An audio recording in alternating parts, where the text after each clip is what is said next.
Buy then build. How acquisition entrepreneurs outsmart the startup game by Walker Deibel. Startups have an inherent flaw. They mostly fail. What if there was a way to establish success from the beginning? An entrepreneurship hack, so to speak. A path that could bypass the startup phase altogether, so entrepreneurs could start operating a successful business as the chief executive officer from day one. This would provide an immediate platform to add value from. You could grow it, run it as is, or use the cash flow from the company to fund the creation of new products or services. This exists, and it's called acquisition entrepreneurship. Acquisition entrepreneurs start by buying an existing business instead of starting one from scratch. The combination of an existing small business, profitable and sustainable infrastructure with the innovation and drive of an entrepreneur is a magical recipe. Simply by buying a company, typically one greater than $1 million in revenue, you can remove so much of the risk inherent to entrepreneurship. Further, many successful small businesses have been operating for decades. This means their model for success was developed a long time ago, and many of these businesses could benefit from the fresh approach and skill set of the next generation of entrepreneurs. There is a lot of opportunity inside small companies that operate on legacy systems, never upgraded to lean business models, or never developed sales teams or effective online marketing. Practicing acquisition entrepreneurship flips the startup model on its head. Instead of building the first infrastructure and then working to find the revenue to support it, it seeks profitable revenue first. By doing so, the startup runway is eliminated, allowing for immediate focus on activities that improve an already successful enterprise. Although brokers typically want to see a few $100,000 in available cash, it's the nature of buying an existing business that makes it much easier to gain access to capital. Banks offer loans to buyers for up to 90% of the purchase price, using the assets of the business as collateral. In addition, raising money from a bank also means that you get to own 100% of the company yourself. Because companies under about $10 million in revenue tend to sell for lower multiples than middle market or publicly traded companies, a $65,000 investment paired with a 90% loan backed by the Small Business Administration could buy a company generating over $1 million in revenue, immediately launching an acquisition entrepreneur into the role of CEO of one of the largest 4% of companies in the US. Like all business professionals, acquisition entrepreneurs need to be a hybrid of investor and entrepreneur mentalities. What's different about an acquisition model is that the entrepreneur needs to think and act as an investor before getting started. This means that the acquisition entrepreneur will need to learn how to manage and operate an existing company, simultaneous to being able to focus on innovation alone. Acquisition entrepreneurship is not right for every circumstance or everyone. Lately, it's been the startups able to get to the billion-dollar valuation, the unicorn companies, in the limelight. These companies are changing how we will live and work, and they are not only creating tremendous value, but are introducing new business models. All these companies sourced venture capital, VC, to launch their companies. The average successful VC-backed startup raises $41 million. It turns out for the entrepreneur, VC isn't all it's cracked up to be. Understanding that unicorn companies are more anecdotal than typical is simply a prerequisite. Starting a VC-backed company believing that you will be the next magazine cover success story is possible, but it might just be punishment for not understanding statistics.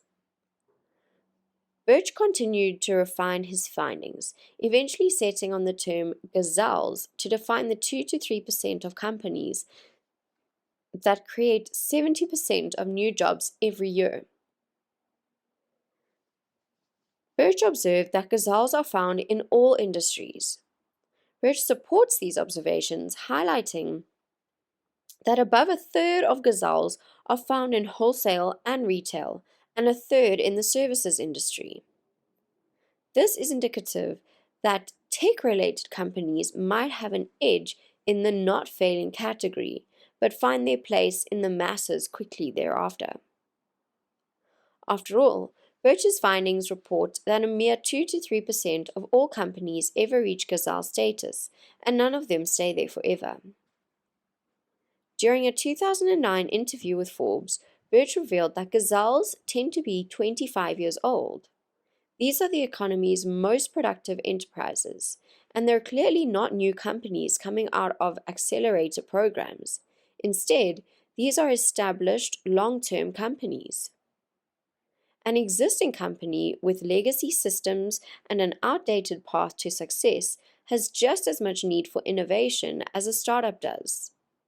As a result, those who can recognize and execute this can capitalize on the benefits of an existing platform to build in the new company they wish to run. It's the combination of innovation and existing customers that wins in the war of disruptive technologies. You need to be comfortable and willing to take calculated risks.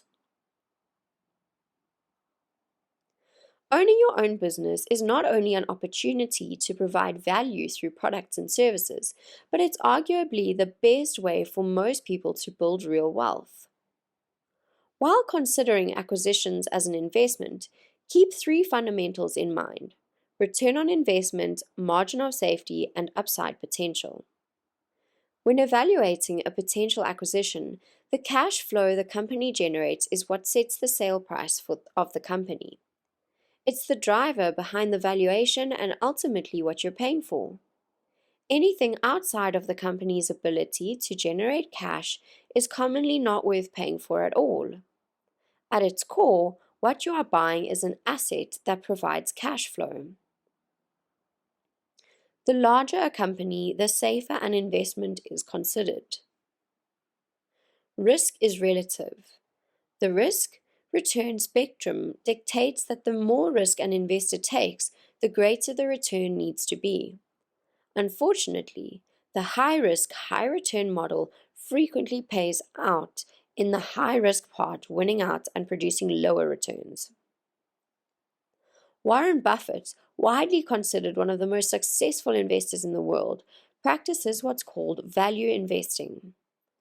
The fundamental belief of value investing is that there is an intrinsic value to every company. This intrinsic value is not an exact number and is subjective in nature.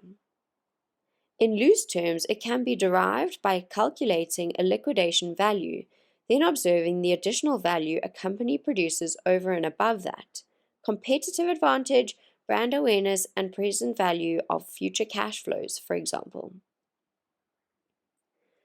By investing when the price is favorable to the intrinsic value, it effectively limits the downside risk, building in a level of protection into the investment. Managing the downside risk is one of the great fundamental practices of the world's most famous investors. Having a margin of safety is critical for protection of the worst would happen. But that's not why we invest. We invest because of the upside potential available in an investment. A business with an aggressive growth rate reaps tremendous value increase. The cash flow increases and the value of your assets increases, providing a vehicle for building wealth. Your business has one thing that no other investment has: you. And you are a value creator. Do not wait. Get to work immediately building value. Acquisition entrepreneurship is an active rather than passive approach to investing. By aligning your work with your assets, you're able to take wealth building into your own hands and build something worth working for. The acquisition entrepreneur is immediately an investor in her company and herself. With the future under her control, the potential value delivered to the world and the financial upside can be accelerated and significant. Traditional startups focus entirely on the appreciation lever, attempting to create something out of nothing, while starting with acquisition has the same outcome as most successful startups but provides a very bankable asset with a margin of safety and a promising ROI model. Knowing why and how you will win before you start is critical to knowing what game you are looking for in the first place. Starting with yourself and aligning your 3 A's of attitude, aptitude, and action will help identify the right parameters for your search. Aligning all three of these will allow you to move forward with conviction. Instead of looking at how we work and what we do, the key to success is in how we think. The first step towards being a successful leader of your own company is to think like a CEO in the first place. If you don't cultivate the right thoughts, you're defeated before you start. One of the most tremendous predictors of long-term success is having a growth mindset. A growth mindset is one that views the world as more malleable, believing success is achieved through effort. A growth mindset is the little difference that empowers people to have a sense of free will. They embrace rather than avoid challenge, and they persist during times of setback. A growth mindset views effort as the path to mastery. They learn from criticism and are inspired by the success of others. Hard work, good strategies, and input from others are the tools utilized by those who believe their talents can be developed. They put their energy into learning. Growth-minded people seem to take the attitude, anything can be improved on, and I'm the one to do it. Ultimately, it's the ability to learn from your experiences and not make the same mistakes repeatedly. The good news is, if you aren't currently orientated towards a growth mindset, it can be cultivated. Growth mindset companies enjoy feelings of empowerment and commitment by employees, as well as a far greater support for collaboration and innovation. Having a growth mindset is often regarded as the number one predictor of entrepreneurial success. It allows a leader to learn from their mistakes and adapt. High intellectual ability is currently the single largest predictor of success in entrepreneurship and management. In fact, high IQ plus the drive to succeed is the essential formula for success. Entrepreneurs need to be able to deal with managing ambiguity and a changing landscape. The best ones do this extremely well. Above all, strategic thinking, persistence, assertiveness, and being achievement-oriented, optimistic, and thick-skinned are the attributes most shared by successful entrepreneurs. The ability to grow small companies into big companies will always include the skill of selling, which is a learnable skill, despite the thought that salespeople are either born with this talent or not.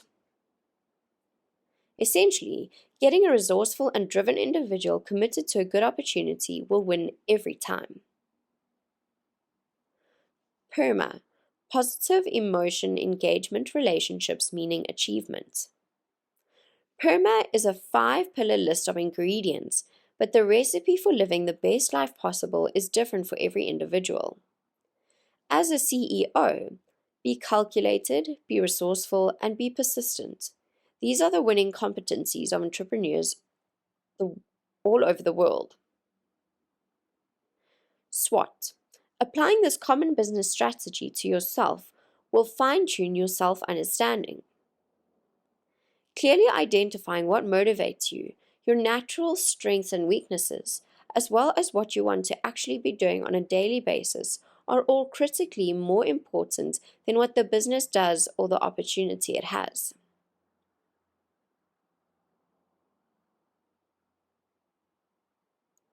The number one thing that I stress when helping people find the right company for them is to match the opportunity profile of the business to their personal strengths and goals. The point is only to highlight the benefits and drawbacks of the eternally profitable model. The turnaround is a tremendous place to create value if you are strong in operations and have a great understanding of financial reports and managing cash flow. Growth in revenue and earnings is what drives maximum value of every business at the end of the day. The result is that high growth acquisitions almost have two risks. If the growth doesn't continue, you risk overpaying for the investment and stressing the cash flow. On the flip side, if the company does continue to grow rapidly, the demand for increased amounts of work capital could also stress cash flow. Either one might require more cash infusion. High growth companies can prove to be good investments and a lot of fun. However, they introduce risk by increasing the variance in results and typically come with an increased price as well because growth increases value. Try to understand the driver behind a company's value and how to best scale it, how to accelerate it, change it, or keep it as a lifestyle business. Looking at businesses this way allows the company to tell you what the growth strategy is. This is critically important to the entire process of finding your match. Staying plugged in to an industry's changing demands is what keeps companies going long term. When it comes to buying a company, size matters. Typically, the size of the target is identified by revenue, but then valued on a multiple of SDE or cash flow. To review, the seller discretionary earnings, SDE, is a measure of how much total cash flow the seller of the firm has been enjoying. It is calculated by taking the pre-tax earnings of a company, then adding back any interest and non-cash expenses like the amortization and depreciation, which will give you earnings before interest, taxes, depreciation, and amortization. Finally, adding in any seller benefits such as salary, personal insurance and vehicles, and any one-time expenses the company had during that time. So I encourage you to go as wide as possible with your definition of industry. The top limiter is geographic preferences. I am looking for a choose product, distribution or service, company with enter the type of growth opportunity, generating defined size by SDE range with enter any limiters. Skip the internet. Don't commit to one broker and don't depend only on listings. These are all tools that can be used, but you need to define the process for yourself. Having the right mindset during the search includes your absolute commitment to finding the right business and buying it within 6 months.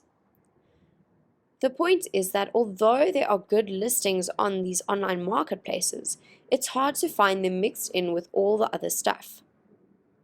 Getting the best deal flow means that a firm is always at the top of the list for potential sellers and somehow gets early looks at the best opportunities. Finding a job that is a good fit for your skill set is probably 90% networking. Finding a business is no different. During your first meeting with an intermediary, they want to know 3 things. First, and at the very basic level, how do you present yourself? Second, do you have the money? Third, what type of business are you looking for? Does the buyer have the means to transact? This is the question they will need answered immediately. If you have enough money to buy a company in all cash, great, this is easy. If you don't, it's critical that you have an equity backer to set up before you begin your outreach to brokers. If there is a head broker of the firm, make sure your first meeting is with them. That's who you want to work with because they know the most people, or they will be able to direct you to the right broker in their firm who is best for you. My strategy is typically to reach out directly and start a conversation. Not only does time kill all deals, but the opposite is true as well. Entrepreneurship is the art of creating something out of nothing, creating value where it wasn't before. Get access to as much capital as you can and make the decision later. Reach out to friends and family and ask for personal introductions on bankers they know. Referrals always play a huge advantage in accelerating trust. When you interview a bank, start with selling yourself. Obviously, share with them your target statement as well. Here's the big secret behind the banks. Whether they are loaning or not is mostly decided by an internal loan to deposit (LTD) ratio metric that only the bank knows. Finding banks actively looking to give loans is your objective. Ultimately, banks will be looking at the target company's ability to pay back the loan. At the end of the day, that's all they truly require. Nothing shows support from a seller better than seller financing. It might not seem like a big deal out of context, but when a seller has decided to sell and you're the buyer, you'll want the deal closed as soon as possible so that you can be assured the business is being managed properly day to day. Time kills all deals, and adding 6 weeks at the end is critical. The best thing you can do as a potential buyer is be prepared by getting pre-qualified. A large number of issues entrepreneurs have relate to working through conflicts with a business partner. Having a good relationship with clear roles and responsibilities and compensation attached to performance instead of ownership can save a lot of headaches. If you don't trust the seller, do not buy the company. Secondly, tell your lawyer what you want rather than letting them set the agenda.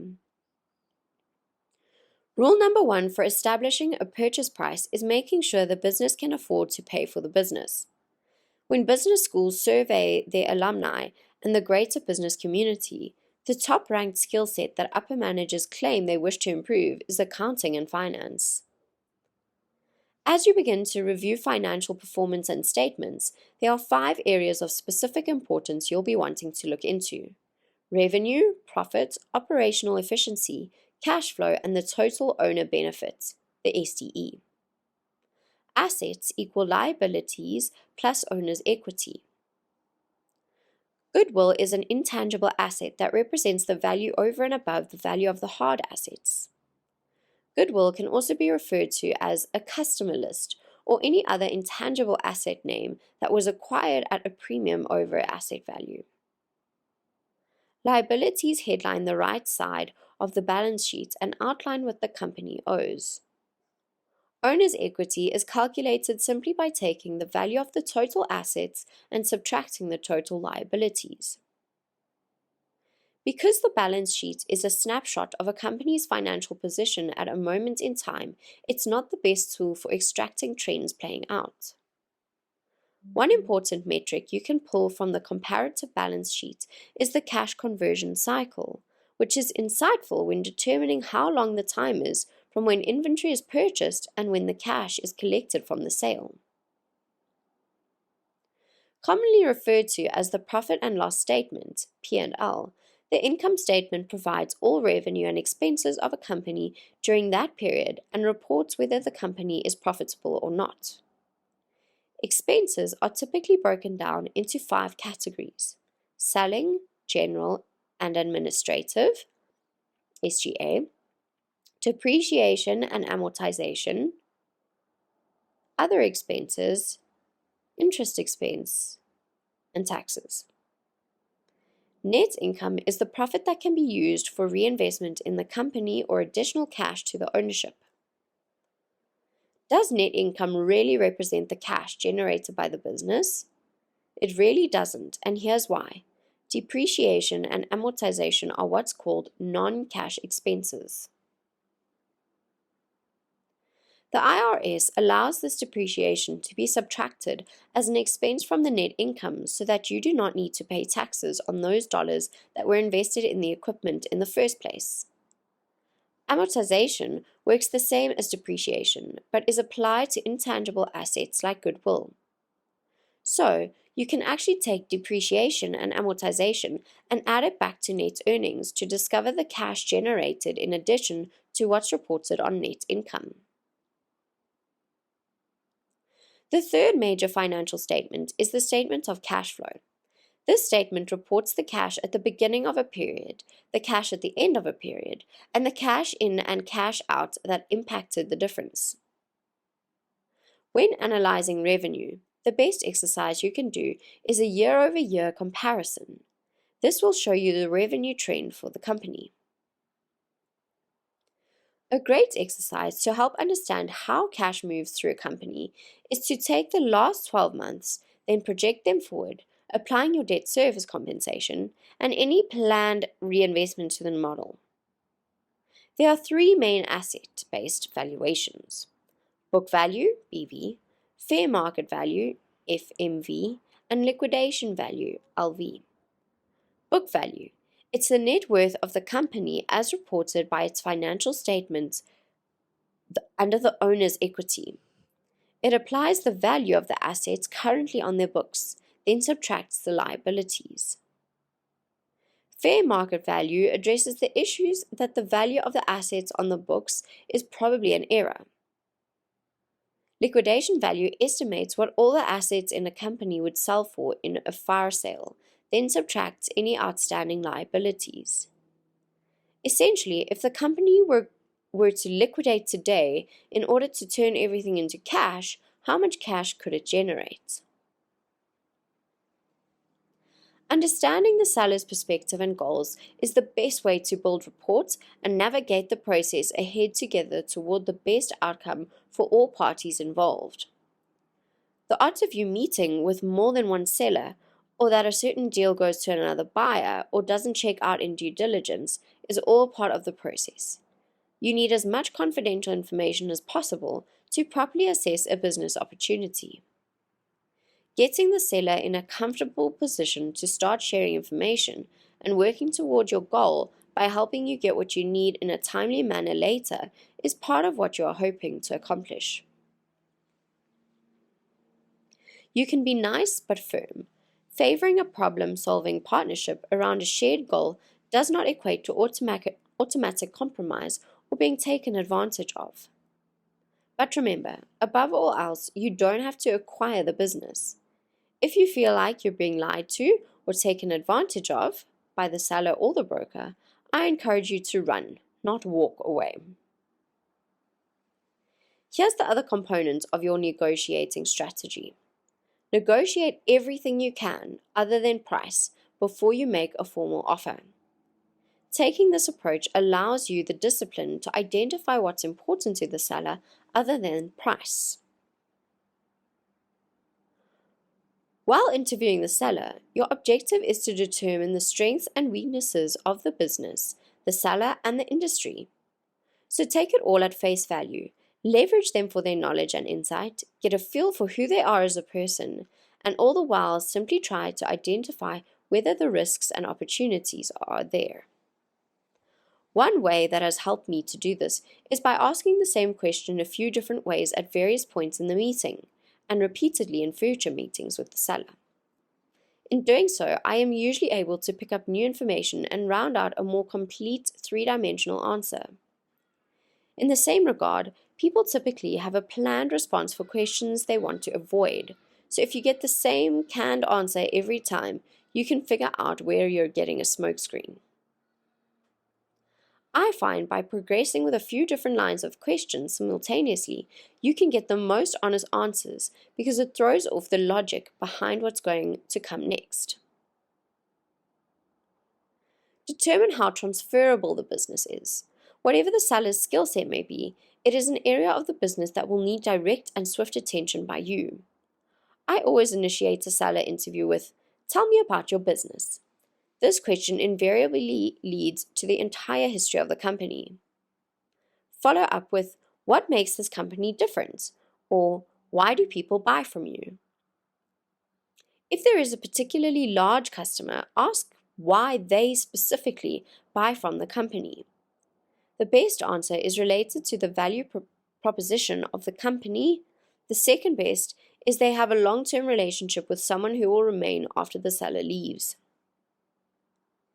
Typically, the seller's story will highlight the areas to dig deeper. Don't interrupt, listen closely, and let them tell you where to go with the conversation. Often, the seller's perspective of future opportunity is rooted in a problem or an obstacle that needs to be addressed, either in the company or in the industry. Why are you selling? I never ask this question up front. It is the most anticipated question by the seller and the broker, and they have an answer before the company is listed.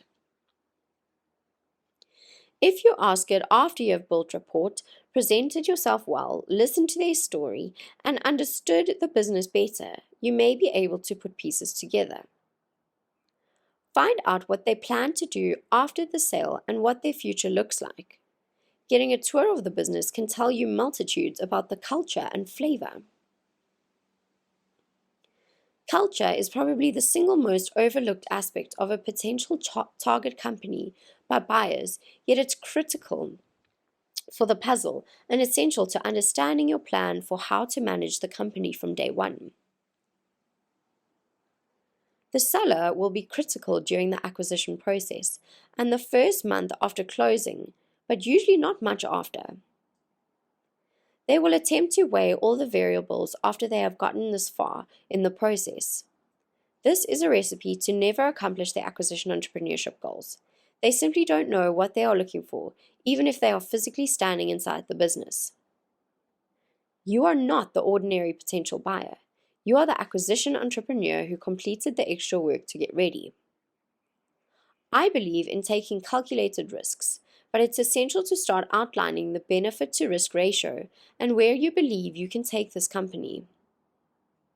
The best way to do this is not by looking at the company itself and deciding on a gut feeling. It's by understanding the industry trends at large and seeing what's happening and what is possible. Knowing what makes a company different is more important, especially in mature markets, than what makes it better. Spend time identifying the barriers to entry that exist. If someone else wanted to start a similar business, what would keep them out? Look for quantifiable data showing trends in the industry. Get industry reports and comparable company financials if you can. Another key component that will help understand the state of the industry is where it is in the life cycle. Every industry experiences introduction, growth, maturity, and decline. Knowing where the current company fits in the life cycle is often the first step to identifying what happens or what types of opportunities exist for the company. The foundation of the company is in what it is presently doing, but the future may require pivoting the mission to include where the industry is going. There are 3 levels of business strategy: corporate, competitive, and growth. Corporate strategy is the highest level of consideration. This is the mission, vision, and values of the organization. One common denominator among the sustained, best performing public companies in history is what Collins calls the hedgehog concept. This concept points to an organization's ability to continually make decisions based on an underlying, crystal clear understanding of the intersection of 3 areas and achieve superior economic returns as a result. Those areas are what you are deeply passionate about, what you can be the best in the world at, and what best drives your economic engine. When you identify the intersection of those 3 areas, you are able to build sustaining momentum around your vision for the company. Every business should be solving a pain. What is the problem the business is addressing? Or is it providing a luxury? Clearly identify the pain or opportunity as well as who it's for. When acquiring a company, you'll want to project out 3 years into the future. An LOI can also be called a term sheet or Memorandum of Understanding, MOU. These documents are essentially the same thing, a non-binding agreement that outlines the price, structure, and terms of your offer. The presentation of the LOI is typically the time when negotiations begin. Remember, at any point in the process before closing, you can decide the deal is not a fit for you. In the same regard, a seller might decide not to sell to you or sell at all. Keeping the deal moving forward is the way to ensure you will reach your goal. Good businesses sell quickly as well. Once an LOI is accepted, you should stop shopping other opportunities and focus on getting the deal completed. You need to stress test your investment so you can get comfortable with the downside risk associated with your investment. To stress test your model, simply consider the burden of the loan on discretionary earnings and then consider how much revenue would be needed to decrease in order for you to get into trouble. Obviously, you are not buying a company because of the risk of a downturn, but it's critical to understand the calculated risk you are taking and think through the worst case scenario. Don't buy any outdated or unusable inventory. If you miss out on an opportunity because of another buyer, just be patient. There are plenty of businesses out there, and another one that fits your criteria will arise. The better the performance of the business, the more likely an earnout is not an option for a buyer. A fast close will be a favorable deal point to the seller. In certain situations, you will absolutely want to have open conversations with key personnel or management to ascertain their interest in staying on. This is also true of key suppliers and key customers. The latter is the most difficult from the seller's perspective. Closing is a contingent on full disclosure. You need to know the exact state of all that infrastructure, but the minimum viable requirement of this is knowing that the equipment will work on day one. When you've successfully put your LOI together, submit it to the intermediary, never to the seller. It is a requirement that the intermediary present all offers to the seller. It's not the norm for an LOI to be accepted on a first round unless you offered the asking price at minimum or perhaps have no need for a financing contingency and can close quickly. You should consider the seller's needs, but above all, only make offers that are right for you. Targeting companies that are actively listed for sale can save you years. A little back and forth is normal. Make sure that each round of negotiation you are over communicating with the advisor and getting something in return every time you give. Just remember, your goal here is to get a fair deal. As long as it's in the realm of fair, you can't make a bad judgment. During the acquisition phase, a number of things need to happen. The purchase agreement needs to be constructed, negotiated, and agreed upon. The buyer needs to form a legal entity. The buyer needs to get committed financing in place.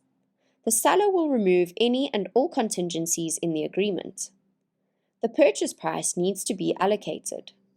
Due diligence needs to be executed to a satisfactory level. Part of what makes the acquisition phase challenging is the number of communication channels. First, ask yourself, what is the financial incentive of each person? In speaking with advisors, they share that the closings that make them the most nervous are the ones that haven't fallen apart yet, because they all do at some point. Just keep the goal in mind, stay true and firm to your point of view, be sensitive to the goals of all involved, and be reasonable.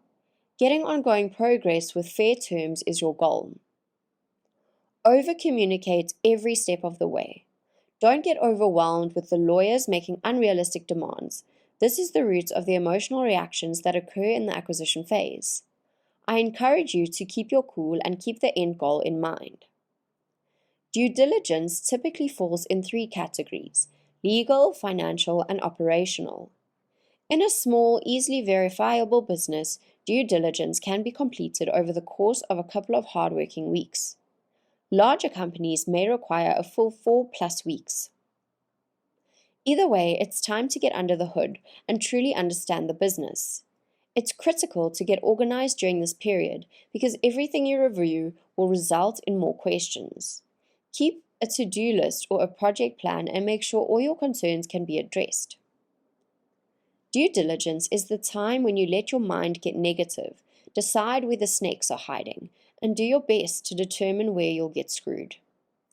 This is a good state of mind for this period, but recall that you are not only looking for holes in the story, but also validation of what you are buying. You need to learn the business, and this is the single best opportunity for you to learn the entire business with no risk other than your escrow deposit and professional fees. I want to share that the time right in between a signed LOI and before due diligence truly gets underway is potentially the best time to reach out to people in your network that might be potential customers. The reasons a buyer might not close should really only be twofold. First, there was a material adverse change, MAC, in business performance during the acquisition phase, or second, you didn't complete your due diligence in the allotted time, so you felt uncertain. Buyers who fall out of the acquisition entrepreneur game fall out well before closing. My take on inventory is fairly straightforward. I buy anything that will be used in the first 90 days after closing, and I don't buy incomplete products. What you want as a buyer is the inventory to match what you expected it to be. The closing all ends with you accepting a bill of sale. In my experience, closing can take all day, and often it's the day after closing when you get to walk in as the new CEO. The first 90 days are a critical time to establish yourself with the employees, customers, and suppliers, get to know the internal systems and process, get a handle on cash flow, and begin to implement change. Great integration starts in the planning phase before you close on the business. You've got a strategic plan and an idea where you want to take the company. These will serve as the North Star guiding your actions. But the first 90 days are truly spent in the weeds, the details of how the company functions. It's within everyone's best interests to have the seller leave within a brief, fixed amount of time. Do everything to ascertain their departure before the end of the first month. Initiate an overall cleanup of the facility. Set an example for how you want the rest of the company to present itself. Keep your desk clean, repaint the walls, and sell off old assets. Establishing rapport, respect, and expectations with employees, customers, and suppliers is your first initiative and will be the focus of the first month in your new role. It begins with an all-hands meeting with your new employees and the announcement that you are the new owner. It's typical for the seller to take the floor first and deliver the news before introducing you. This meeting should be the last time the seller stands before the team they've assembled and led for years. People loathe change, and the team will undoubtedly be concerned about changes. If nothing else, this can have an effect on productivity. It's important to address their concerns up front. They want to see that you are a human being first and can acknowledge that their livelihood is literally at stake. Don't be afraid to share your passion for the company and your excitement about the future.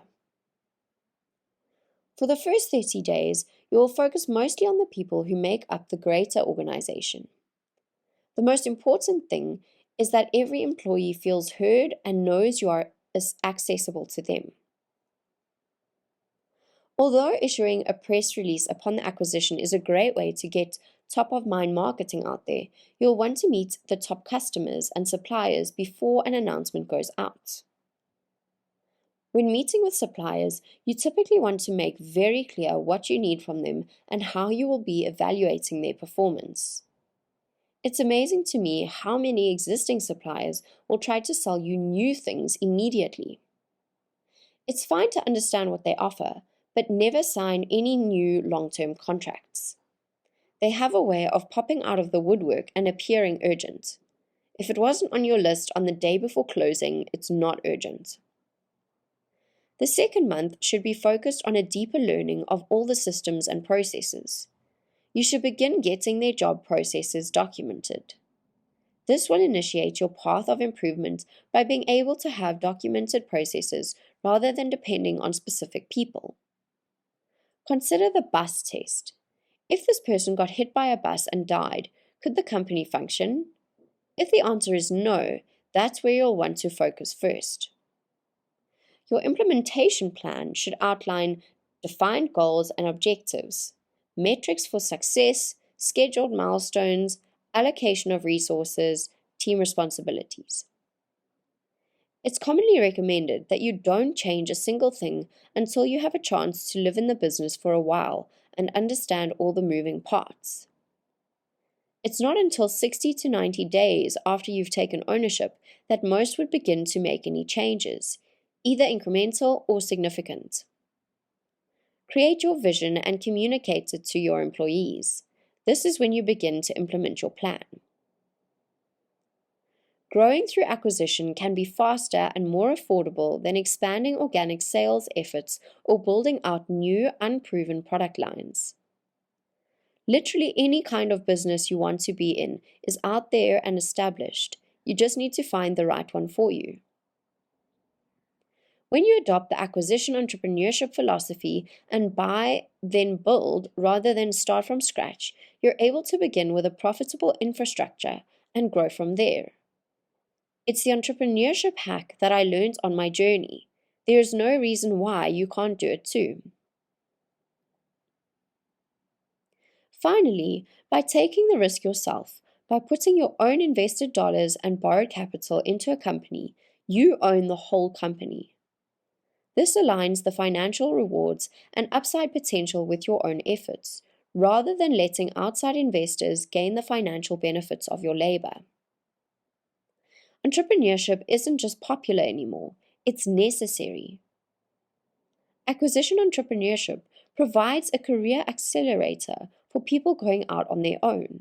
It provides infrastructure beyond just one person. Acquiring a business is the fastest route to success in the entrepreneurship game. It doesn't take long to be the CEO of your own successful company. You can be there in 6 to 9 months. It just takes commitment to the goal and the courage to take the first step. When you own a company, your company becomes an extension of you. It engulfs your spirit, mind, and body. When you breathe your company. When your company thrives, you thrive.